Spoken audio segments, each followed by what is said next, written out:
Hi everybody, this is the Prospect Hut, the amazing, spectacular, terrific, the great one, the People's Champion, your host, the Hut, and welcome back to the Prospect Hut. I hope you like this video. I've been kind of busy on the other big channel, but I'm back to do videos for you on the Mets prospects. Or another video later. I recorded one last night, I didn't really care for it. But here we have for Mets summarized. Actually, last time I spoke to you was about Alex Ramirez. Well, he's back. The prodigal son is back, which is good to see. I mean, the Mets they spend a lot of time on him.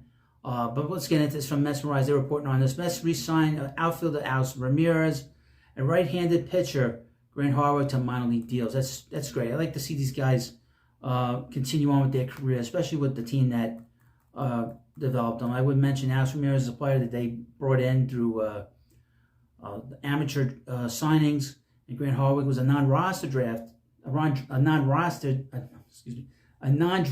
player who they signed independently.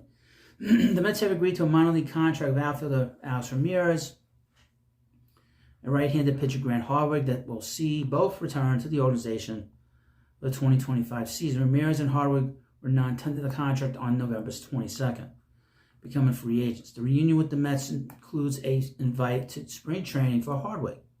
Well, that's good to see. Ramirez, 22, once a top 10 prospect in the Mets organization, gets another crack. According to Will Salmon, The Athletic, Ramirez has had a strong free agent market, even though his development seemed to stall at the AA level.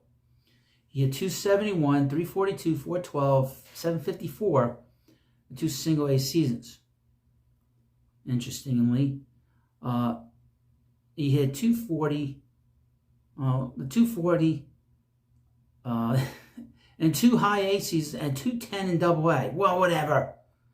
Excuse me, He remains on the 40-man roster because the Mets chose to protect him in the Rule 5 draft. But Ramirez never saw any big league action. A plus run on the bases, he stole career highs as Ramirez 40 bases in 2024, leading the East League.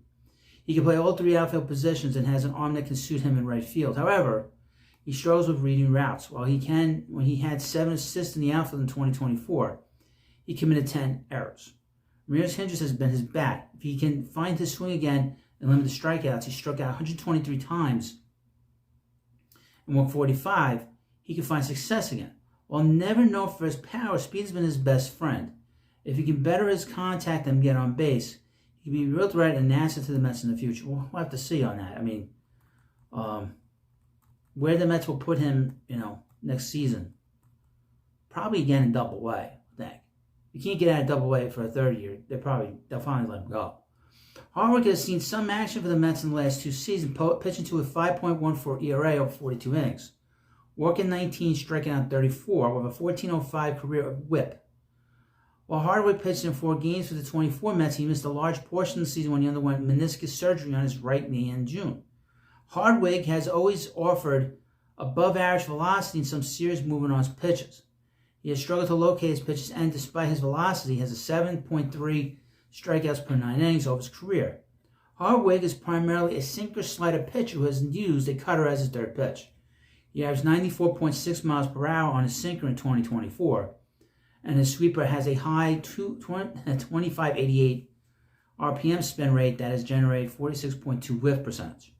Harwood is a great story as he went undrafted in the 2021 MLB draft and was 2 weeks away from taking the MCAT exam to get into medical school, and the Mets offered him a contract for $20,000. I mean, he should have taken that exam. He should have taken that exam anyway. It's a hell of a lot more money than $20,000. That was a doctor.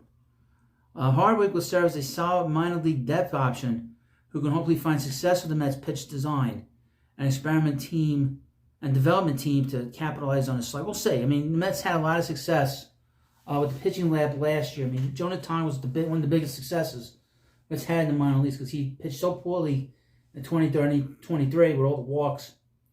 That'll be interesting. Harwood needs to go to work and see what he can do.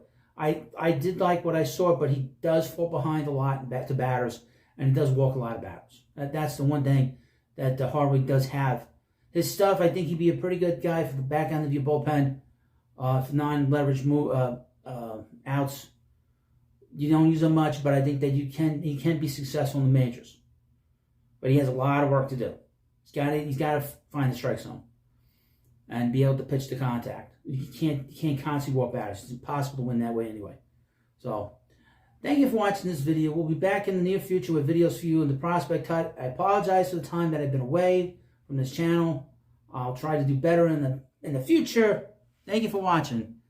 I'll see you later.